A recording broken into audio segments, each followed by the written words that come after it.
how's it going? Welcome to the third episode of Kevin Off Key, the official podcast. I'm your host and founder, Kevin Rich. So today with me, I have our second guest of the podcast. Josh, how are you doing today? Good, man. Thanks for having me. I appreciate it. No problem, Josh. So today we are actually going to be talking about how music impacts TV and film. And Josh, I wanted to actually start with some questions for you, if you don't mind. Not at all. How would you say music impacts TV and film? So, anymore, when you're watching, a TV show, let's go with Stranger Things. Music impacts it so much, it drives the plot anymore. And also, Stranger Things is, it's weird because just this season, this past season, season 4, brought back Metallica and Kate Bush, who Right. I've never heard of before, but obviously I've heard of Metallica. Right. When it comes to Kate Bush, after Running Up That Hill was on that show, and the way it drove the plot, so many freaking people started playing it again on air and whatnot. Yeah, absolutely. And when it comes to Metallica, I'm a huge fan of Metallica, but so many new age viewers for Stranger Things who weren't born in Metallica time frame just started watching that show, and then they was like, "Oh, have you guys heard of Metallica?" Right. Because of Stranger Things. It's Yeah. Metallica's been around since almost the 70s. Right. So, and then I saw on TikTok, Metallica was performing, and there was a whole new audience because of Stranger Things, because it pulled them in.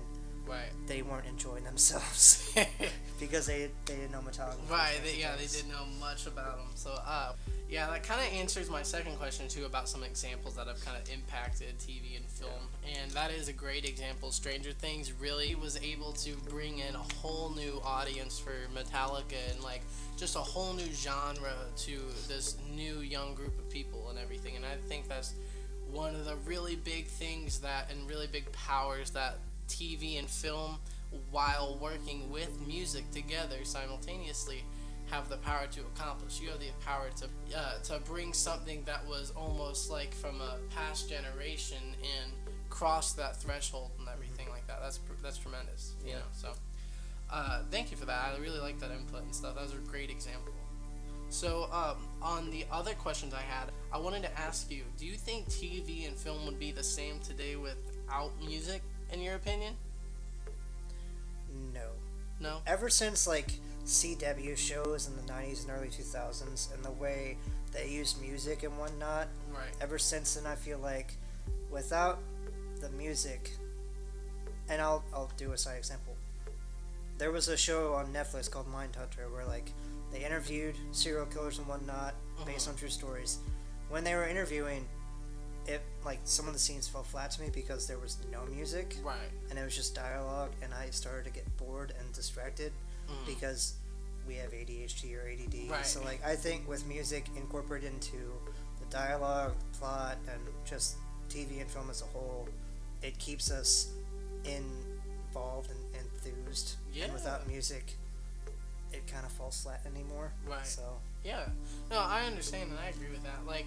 One of the biggest examples I can think about of I think they're both still forms of art on their own, but I think together, when they work together, they can really kind of create what feels like a true moment.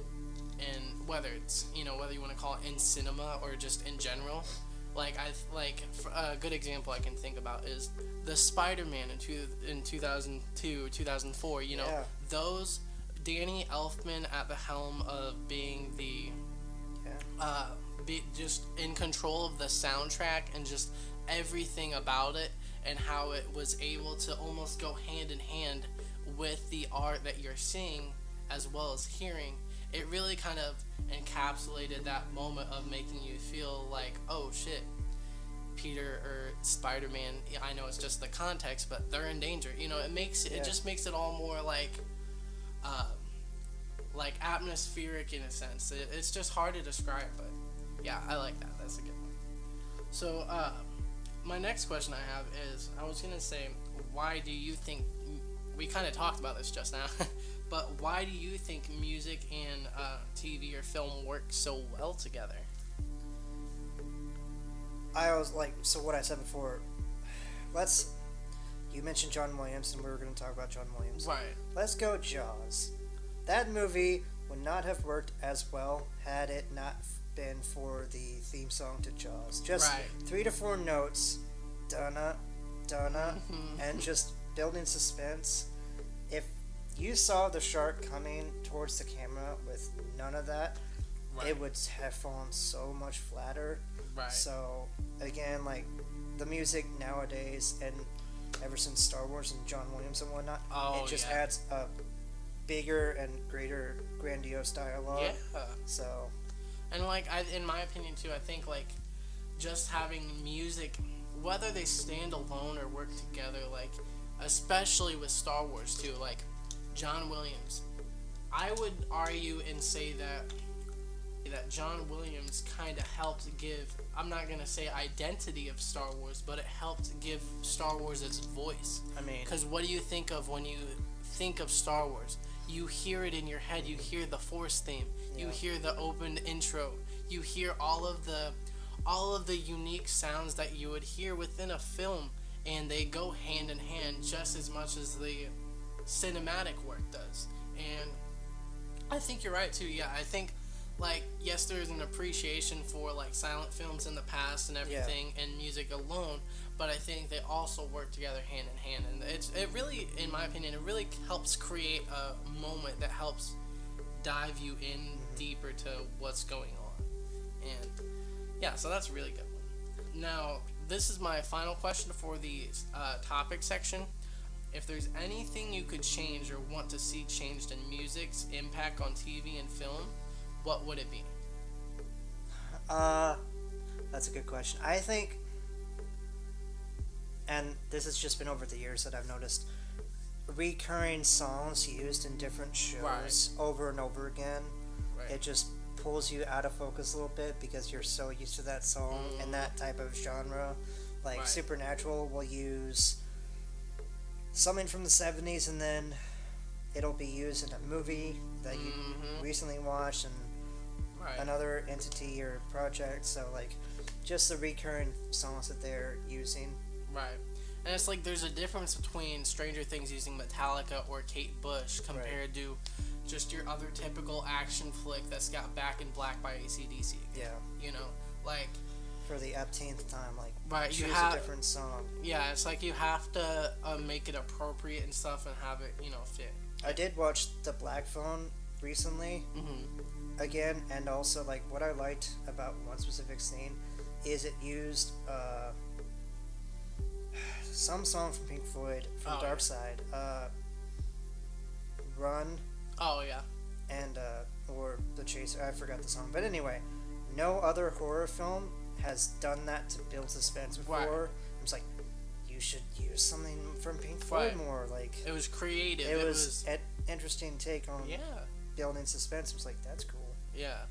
And I mean, correct me if I'm wrong, but I think I was listening to Jordan Peele's interview and stuff, and he was saying just about his transition from comedy to horror, and he was saying something about, I don't have all the words right exactly, but there was something said about the difference between comedy and horror is just the soundtrack. It's a soundtrack, and also different beats and different Right. pauses and whatnot. Right. And also building suspense. Right. Yeah. Now take that with a grain of salt for me, because I don't know exactly if that was what was said, but Right. I do agree with that statement. Regardless, Yeah. I think that is a really good, I opinion mean, and stuff. for comedy, like whenever I think of comedy shows, I think of Seinfeld's soundtrack. Right. Yeah. So, It's, goofy sounds. Yeah. Awesome. Okay, so that actually brings us to the next section of the podcast, and this is where I want to talk to you about your experiences. So, all right. do you have any experiences you'd like to talk about where music might have impacted your performance in an acting role? So before I did a film that I am still promoting, and like that's still in the film festival phase. It's called Mort. I can't say much about it because I signed an NDA. Yeah. But I did local theater for like 4 to 5 years, and then COVID happened, so I took a 2 or 3 year acting hiatus. So anyway, there was one local production in Carterville, which is like 20, 30 minutes away from here, if that. Right.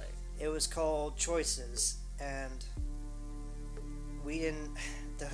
The week of like the rehearsals before we actually put on the play for the public audience. Right. Our director, and I'm not going to name names, our director didn't have our music and light cues ready. Oh, really? So there was one scene where I was playing a guitar on stage, and I was the only one on stage with a single spotlight. Mm-hmm. And my light and sound cue and music cue wasn't ready, and I was standing on stage after I played the song with my guitar for 2 to 3 minutes. Yeah. So I think that impacted my acting because the director should have been on point and had been ready with that music and light cue, but that didn't happen, and so I was standing on stage like a statue for 3 minutes after I played the song, which was awful. And I'm sure as an audience perspective, it kind of took them out of that realm just a little bit, you know. Yeah. I understand that. Well, that's awesome. Oh, well, I mean, maybe not awesome in that awesome situation. At that time, I can laugh about it now, but at that time, I was only 19 at the time. I was like, this sucks. Yeah, I understand. So, after that experience section, I wanted to just give you the floor to where you can promote anything you're working on, like any past projects or any upcoming projects you might be working on. So, for the next few minutes, I'm just going to give you the floor, Josh. So, I will promote Mort. It's a film I'm in. The director's name is Charlie Queen. It's a short, independent horror comedy. Zombies are included. That's all I can say. Nice. I play an assistant mortician. It's a lot of fun. Right now, I think we've been selected for 8 or 9 film festivals as finalists, which is awesome. Congratulations. It was very cool to be a part of. But when it comes to like future projects, either with music, writing, or just TV and film, I got to network myself at Chicago Horror Convention 2 weeks ago, and I just talked to some directors and whatnot, gave them my information, Instagram, Facebook, what have you, or phone number, or email, and hopefully in the future I can work with them, which would be amazing to just branch out and keep going with the film and acting career. But as of right now, I don't have any future projects as of right now. Well, that's okay. There's always going to be more to come for you. Very talented individual right here. So that actually brings us to our final section, which is our advice section.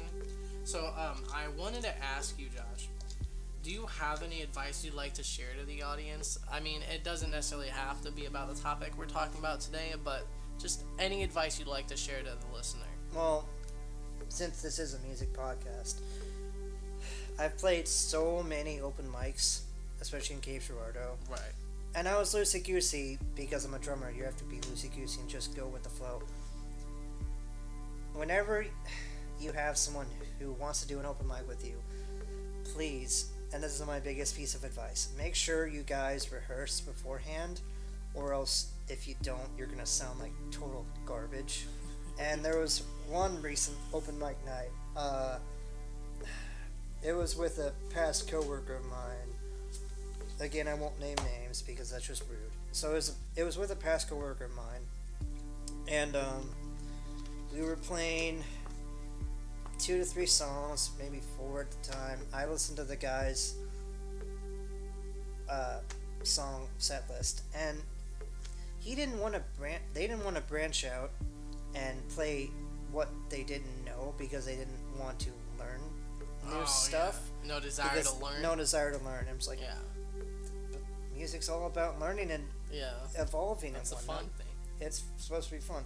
And they're just like, no, I just want to play these songs and whatnot. I'm just like, okay. So I listened to the songs, not what I'd usually play for an open mic night, but there were some Nirvana songs, which was fun. Mm-hmm. So the person got a little mad at me because I was rushing just a tad, so I dialed it back and whatnot. Again, this was our first time playing together ever. Right.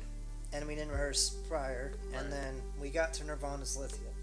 This is when the crap hit the fan, because the person who I was playing with, we were halfway through the second chorus of Lithium by Nirvana.